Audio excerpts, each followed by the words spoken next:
شروع اللہ کے نام سے جو نہایت مہربان اور رحم کرنے والا ہے۔ حضرت جعفر صادق رحمۃ اللہ علیہ سے منقول ہے کہ بنی اسرائیل میں ایک دیندار شخص تھا جس کا معاملہ خدا کے ساتھ اچھا تھا، اور اس کی ایک عورت تھی جو نہایت خوبصورت تھی۔ اس دیندار شخص کو اس پر کسی وجہ سے بدگمانی ہو گئی تھی، چنانچہ جب کبھی یہ دیندار شخص باہر جاتا تو گھر کا دروازہ باہر سے مقفل کر کے جاتا۔ ایک مرتبہ ایسا اتفاق ہوا کہ کسی جوان مرد سے اس کی بیوی کی آنکھ لڑ گئی۔ وہ ایک دوسرے سے محبت کرنے لگے، مگر باہمی معاملات کے بظاہر کوئی صورت نہ تھی۔ عورت نے کسی ذریعے سے باہر کے تالے کی ایک کنجی بنوا لی اور اس نوجوان کو بھجوا دی۔ اس نوجوان کا اس عورت کے پاس اس کے شوہر کی عدم موجودگی میں آنا جانا شروع ہو گیا۔ رات اور دن میں جب کبھی اس کو موقع ملتا وہ دروازے کا تالا کھول کر اس کے پاس آ جاتا۔ عورت کے شوہر کو اس آمد و رفت کی عرصہ دراز تک خبر نہ ہوئی اور یہ سلسلہ جاری رہا۔ اس کا شوہر چونکہ ایک عابد و زاہد شخص تھا، اس کو خود بخود یہ احساس ہوا کہ اس کی عورت اس سے کچھ کنارہ کشی اختیار کرنے لگی ہے، چنانچہ اس نے خدشہ سے عورت کو مطلع کر دیا اور کہا کہ مجھے اس وقت اطمینان ہو سکتا ہے جب کہ تو اپنی عفت و عصمت پر حلف اٹھا لے گی۔ عورت اس پر راضی ہو گئی اور کہنے لگی کہ جب آپ کا جی چاہے مجھ سے حلف لے لیجئے۔ جس شہر کا یہ واقعہ ہے وہاں ایک پہاڑ تھا اور اس کے قریب ایک نہر بہتی تھی۔ وہاں جا کر بنی اسرائیل قسم اور حلف اٹھایا کرتے تھے، اور جو شخص وہاں پر جھوٹی قسم یا حلف اٹھاتا فوراً ہلاک ہو جاتا۔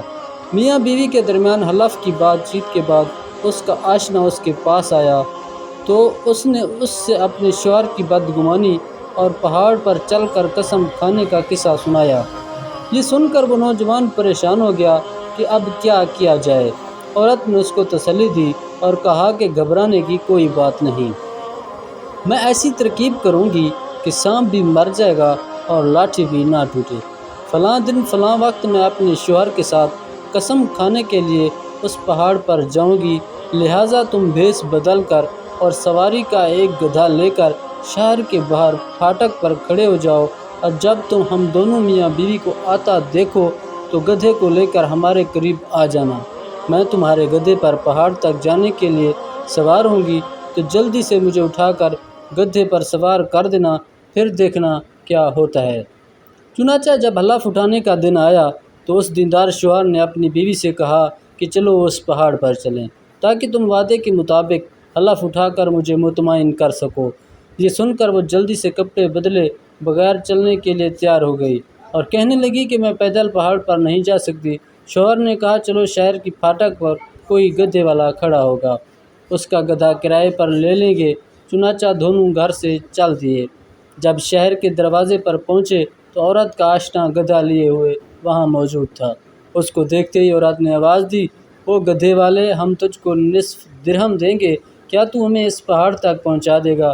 وہ بولا جی ہاں پہنچا دوں گا، اور جلدی سے گدھا لے کر آیا اور عورت کو اپنے ہاتھوں کا سہارا دے کر گدھے پر بٹھا دیا اور روانہ ہو گئے۔ آگے آگے گدھا جا رہا تھا اور پیچھے پیچھے عورت کا شوہر اور وہ مصنوعی گدھے والا چلا رہا تھا۔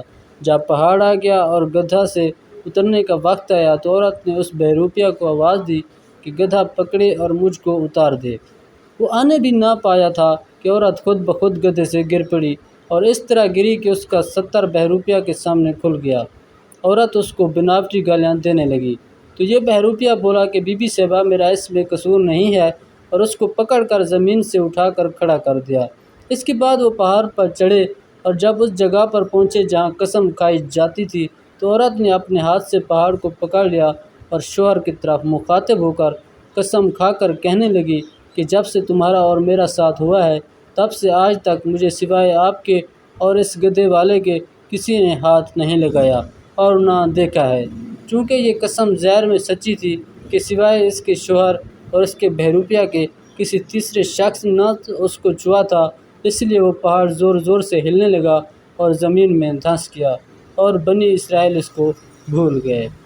اس لیے خدا تعالیٰ نے فرمایا اگرچہ ان کافر مشرکین کی سازشیں ایسی تھیں جن سے پہاڑ بھی اپنی جگہ سے ہل جائے۔